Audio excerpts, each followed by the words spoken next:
Rassemblement à la gare centrale de Kinshasa un jour, devant l'ambassade du Rwanda un autre jour, marche de l'opposition de la société civile les jours suivants. La mobilisation est totale. Le pays est agressé. Et une fois de plus, c'est le Rwanda qui est pointé du doigt et non sa raison. Au-delà de la mobilisation et des protestations, n'est-il pas temps de se doter d'une armée dissuasive? Bonjour et bienvenue dans ce 14e épisode de la saison 2 de Ponajek, la capsule audio qui tente d'éclairer l'actualité de la RDC. Je suis Fred Baouma, secrétaire exécutif de Bouteli, partenaire de recherche du groupe d'études sur le Congo de l'Université de New York. Nous sommes le vendredi 3 juin 2022.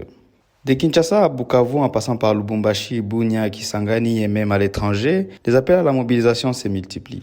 Dans la rue comme sur les réseaux sociaux, le message est clair. Le Rwanda a une fois de plus attaqué la RDC à travers le M23. 2 militaires rwandais ont même été arrêtés en RDC. Sur le terrain, les récents combats entre le M23 et le FARDC soutenus par la MONUSCO ont accentué la crise humanitaire avec 70 000 nouveaux déplacés selon l'ONU. Et c'est dans une région qui en comptait déjà plus de 5 millions. Depuis la première invasion rwandaise en 1996, le pays des 1000 collines a régulièrement soutenu des groupes armés qui sont responsables de crimes graves en RDC.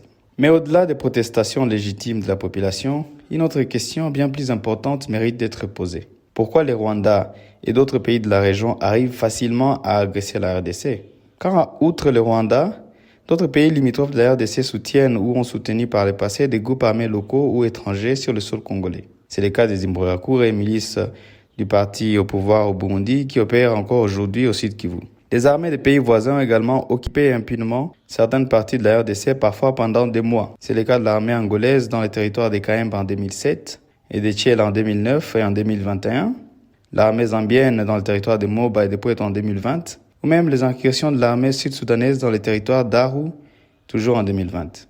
On pourrait aussi se demander pourquoi la RDC a besoin d'armées étrangères pour faire face à des groupes armés sur son territoire, comme c'est le cas avec l'UPDF depuis 6 mois au Nord Kivu et en Ituri, ou encore de certaines unités de l'armée rwandaise entre 2019 et 2020 dans les opérations contre les FDLR et d'autres groupes rwandais au Nord Kivu et au Sud Kivu. Cette question est importante, surtout lorsque, comme l'affirme un rapport du ministère congolais de la Défense et anciens combattants, la province du Nord Kivu et Ituri compte officiellement environ 50 000 militaires, soit plus de la moitié de l'ensemble des effectifs des FARDC. Et c'est sans compter la police nationale congolaise et les casques bleus de la MONUSCO. En réalité, malgré les appels incessants de la société civile et de bailleurs de fonds, la RDC n'a pas pu se doter de forces de défense dissuasives. Malgré le progrès initié en 2005 et en 2011, avec la formation de certaines unités de l'armée et l'adoption d'un plan d'action de réforme de FARDC, les tentatives de réforme visant la professionnalisation de l'armée en se focalisant sur le recrutement, la formation, l'équipement et le casernement sont restées incomplètes et n'ont pas résolu les problèmes structurels au sein de FARDC.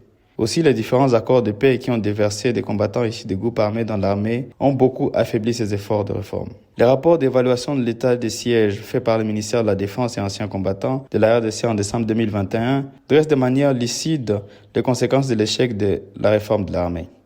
Déficit criant d'effectifs opérationnels, inadéquation entre l'effectif existant et déclaré, déficit de renseignements, insuffisance du personnel logistique qualifié, etc. Et la recommandation du ministre de la Défense est éloquente. Il est urgent de définir et appliquer une politique de défense de la RDC dont l'absence explique logiquement les faiblesses de notre système de défense et les fréquentes agressions que nous subissons. La loi de programmation dont le projet a été récemment adopté en Conseil des ministres constitue-t-elle le début d'une véritable réforme de FARDC? Vous pouvez rejoindre notre fil WhatsApp en envoyant je essaie ou Ebouteli au +243 89 41 10 542 pour recevoir Ponajek chaque vendredi sur votre téléphone. À bientôt.